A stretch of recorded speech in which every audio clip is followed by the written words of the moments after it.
Hello tout le monde, j'espère que vous allez bien. Bienvenue dans l'épisode 3 d'Asmaoulacom. Aujourd'hui, nous reparlons de basketball.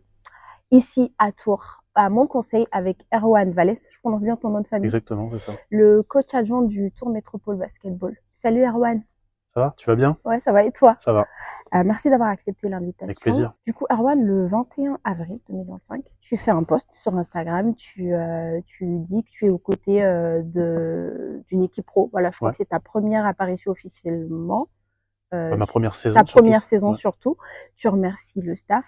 Ce qui est important dans cette partie, c'est que tu ne remercies pas que le coach ou l'opportunité que tu remercies le public, les bénévoles. Qu'est-ce qui est vraiment réellement important pour toi quand tu dis les opportunités ne sont pas offertes, elles doivent être arrachées et cela demande de la persévérance et du courage. Tu prends vite tes marques en Ouais. fait, tu peux nous Bah, expliquer. c'est surtout l'état d'esprit qu'il faut pour réussir, à mon avis. Donc de travailler jusqu'à obtenir des opportunités, ensuite les saisir. Et ensuite, par rapport au public, c'est pour moi important de remercier aussi les gens qui font le club. Nous, on n'est que de passage avec les joueurs, le staff technique. Donc ces gens-là font le club, les bénévoles, les sponsors, le public. Donc c'est important de les remercier et de compter sur eux aussi à chaque match. Et est-ce que tu peux nous raconter tes premiers pas dans le basketball, comment c'est venu, la passion, le fait d'entrer dans le monde officiel du basketball? Ok. Donc moi, ma sœur, en fait, a commencé le basket très jeune. Donc on était dans le sud-ouest, à côté de Pau. Donc moi, je suis de Bayonne de base. Ma sœur commence le basket. Moi, je veux voir des matchs, ça me plaît. Donc je me dis pourquoi pas moi. On déménage. On arrive à Tours. Je décide de prendre ma première licence et du coup, je me lance dans le basket. En tant que joueur surtout, de U13 jusqu'à U17 au club de Fondette. Donc c'est à côté de Tours. Ensuite, je pars dans un autre club pour jouer au meilleur niveau régional. Je reviens à Fondette, je passe mes premiers diplômes d'entraîneur. Donc les tout premiers diplômes de base. Donc je coach en départemental. Je décide de partir ensuite pour passer un BPGEPS basket au P3L Tour Basket, qui est devenu le Tour Métropole Basket maintenant là. Donc je passe 2 années là-bas, j'observe mon BPGEPS pardon. Je pars ensuite au Touraine Basket Club, donc un club qui évolue en championnat de France jeune. J'ai les U13 régions, je commence sur les seniors départ, et au fur et à mesure en fait, je monte, et je termine avec 3 titres en régionaux en U13, les U18 France. Oh, Et l'année dernière, enfin, en début de saison, là, cette année, j'arrive sur le banc de l'équipe professionnelle du Tour Métropole Basket, qui évolue en N1. ok.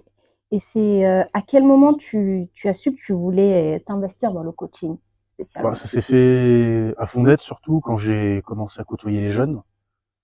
Donc, et en fait, j'ai participé aux fêtes de Noël, au stage. Mhm. Ça m'a plu. Donc, je me suis lancé, j'ai passé mes premiers diplômes. Je me suis dit pourquoi pas moi et pourquoi pas évoluer dans ce domaine-là. Et je prends du plaisir tout le temps. Donc. Et qu'est-ce que tu as ressenti quand tu as su que tu allais être le coach adjoint quand même du Tour Métropole Bah, de Basketball? la fierté, parce que c'est ma ville. Enfin, c'est la ville où j'ai commencé à jouer au basket et la ville où j'ai commencé à me développer au niveau, en tant qu'entraîneur. Mhm. Surtout de la fierté, ouais, de la reconnaissance vis-à-vis des gens qui me font confiance. Et c'était quoi du coup les figures ou les expériences qui ont pu t'influencer dans le domaine? Ah, j'ai eu mes premiers coachs déjà sur les jeunes, enfin, mes premiers coachs à moi quand j'ai commencé le basket. J'ai des coachs aussi que j'ai côtoyés dans mes formations, Mhm. que je peux côtoyer toujours aujourd'hui, que je croise, avec qui je peux discuter sur Instagram, établir des liens. Et j'aime bien aussi regarder pas mal de documentaires sur le management dans le sport ou autre dans le monde de l'entreprise. Donc avec des exemples dans différents sports, dans le volley, dans le foot. Tu as été impliqué dans la formation des jeunes au TBC Touraine Basket Club. Touraine Ouais. Basketball qui, à l'époque, c'est ça qui était, Ouais, en U15 France et en U18 c'est France. ça. Ouais. Qu'est-ce qui t'a passionné dans le développement de ces jeunes talents-là? Enfin, il y a beaucoup d'aspects. Déjà l'apprentissage, Mhm. la transmission. Moi, j'aime bien transmettre un peu ce que je sais, tout en gagnant aussi derrière. Donc les jeunes peuvent nous transmettre aussi certaines valeurs, certaines, je dirais pas de techniques, mais certains aspects du jeu qui peuvent différer. Et du coup, on peut tous se remettre en question et progresser ensemble. Après, surtout le partage et la mise en confiance des jeunes, qui m'intéresse pour leur permettre de se développer en tant que basketteur et en tant qu'homme. C'est pas, en fait, c'est pas tout le temps vous qui êtes là à transmettre vers eux, c'est que eux aussi peuvent Exactement. Ouais. ressortir quelque chose qui Ouais, c'est vraiment cette pourrait. relation, c'est vraiment cette relation, un échange en fait, Hmm.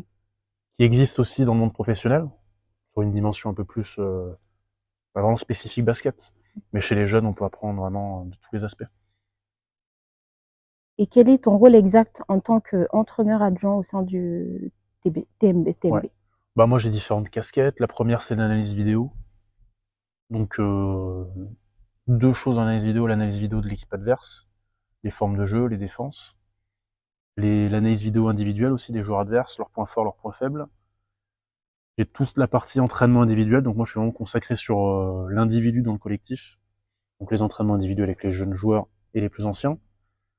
Et ensuite il y a tout le lien entre la cellule médicale, et cette année aussi j'ai un gros lien avec la structure associative. Donc sur les joueurs qui peuvent être en double projet entre l'équipe 2 et l'équipe 1.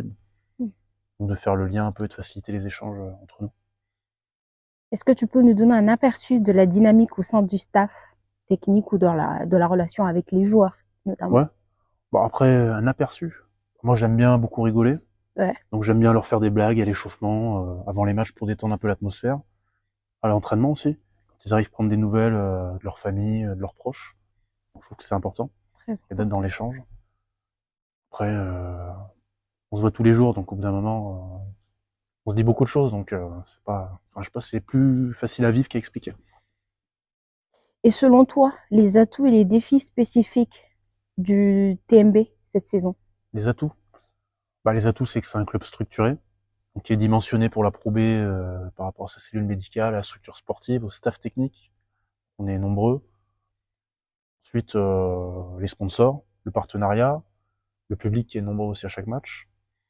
Et après, c'était quoi le deuxième Les atouts spécifiques et les défis. Ouais. Et par rapport enfin, les atouts un peu plus sportifs, c'est qu'on est une équipe composée de jeunes joueurs et d'anciens. Donc ça fait un bon mélange d'expérience et de jeunesse. Et après les défis, bah, c'est d'aller le plus loin possible en play-off. D'être en quart, c'est ça? En quart, ouais, exactement. En retour, en match retour contre Match retour contre Chalon vendredi. Bonne chance. Ouais. Et quelles sont les équipes adverses qui t'impressionnent le plus cette saison? Ouais. Bah, Le Havre, Quimper, surtout. Merci à toi, Erwan, d'avoir répondu à nos questions. On te souhaite plein de bonnes choses à Tours. Et puis, voilà. N'hésitez pas à nous suivre sur nos différents réseaux sociaux et à très bientôt pour un nouvel épisode.